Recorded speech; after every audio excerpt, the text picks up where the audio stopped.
বন্ধুরা, এটি হচ্ছে কলকাতা হাওড়া ব্রিজ। দেখুন কলকাতা রাতের দৃশ্যটা। দুই সাইড দিয়ে হচ্ছে নদী, মাঝখানে সেতু গেছে। তো দুই সাইড দিয়ে কিন্তু প্রচুর লোক যাতায়াত করে থাকে। দেখেন, আমি আপনাদেরকে পুরা সেতুটা দেখাইতে পারতেছি না।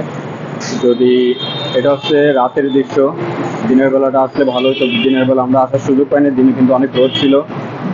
বিকেলবেলা আসছি, আসরের কিছুক্ষণ আগে এখানে আসছি, আস্তে আস্তে কিন্তু সন্ধ্যা লেগে গেছে। তো বুঝতেই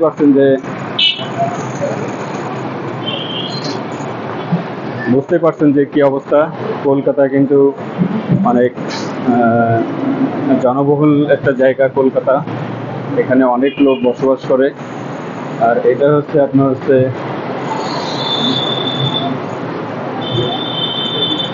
এটাই হলো আপনার কলকাতা হাওড়া ব্রিজ। দেখুন কি পরিমাণ বাস যাতায়াত করে থাকে এখানে। পাশাপাশি প্রচুর লোক কিন্তু দুই সাইডে আপ ডাউন করে থাকে। অনেক এখন রাত্রেবেলা হয়ে গেছে, অনেকে যারা কর্মস্থলে কর্ম নিয়ে ব্যস্ত তারা কিন্তু তাদের বাসায় ফেরা নিয়ে ব্যস্ত, যে যেভাবে পারতেছে আর কি ঘরে ফিরতেছে। তো এটা হচ্ছে আপনার, দেখুন এটা হচ্ছে নদী, এই নদীর উপরে সেতুটা করা। এটা হচ্ছে হাওড়া ব্রিজ। এখানের কারুকাজটা কিন্তু অনেক সুন্দর, খুব সুন্দরভাবে কাজগুলো করছে, খুবই ভালো লাগছে। প্রত্যেকটা কাজ কিন্তু লোহাতে করা, এমনভাবে জয়েন্টগুলো দিয়া প্রত্যেকটা জয়েন্টই কিন্তু অনেক সুন্দর, দৃষ্টিনন্দন, আকর্ষণীয় দেখার মতো। এটার আকর্ষণ কিন্তু এখনো কমে নাই। এত বড় একটা ব্রিজ, এতদিন হয়ে গেছে, মনে করেন যে জং ধরার কথা, ছুটে যাওয়ার কথা, এটা ওটা হওয়ার কথা, সেই তুলনায় কিছুই হয়নি। ব্রিজটা কিন্তু দেখেন কত সুন্দর চাকচিক ঝিকঝিক করতেছে। তো আমাদের বাংলাদেশি ভাইয়েরা যারা আসবেন, কলকাতা ভিজিট করবেন, প্রচুর লোক এখানে এসে থাকেন, আপনাদেরকে সাজেস্ট করবো হাওড়া ব্রিজে আসবেন। এখানে কিন্তু কোনো টিকিট লাগে না, পুরো ব্রিজটি ঘুরতে পারবেন, কোনো সমস্যা নাই। পুরো ব্রিজটা আরামসে ঘুরতে পারবেন।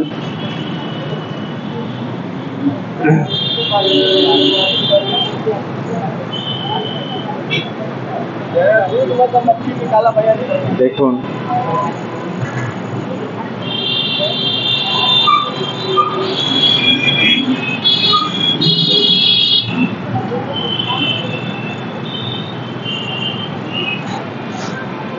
ভিডিওটি আপনাদেরকে দেখাতে পেরে আমার কাছে কিন্তু অনেক ভালো লাগতেছে। এখানে আসার পরে কোনোদিন স্বপ্নেও চিন্তা করে নিই যে হাওড়া ব্রিজে আসতে পারবো।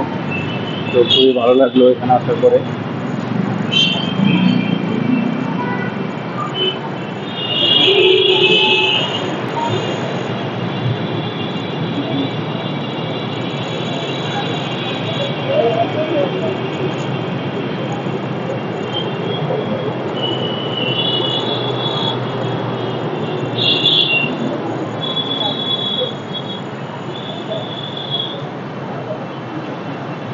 খুব সুন্দর বন্ধুরা, দেখেন বিভিন্ন জায়গায় বিভিন্ন ধরনের লাইট জ্বলে আছে।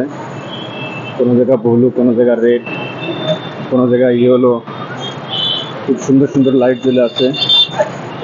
এখন আপনাদেরকে ঘুরে ঘুরে দেখাই।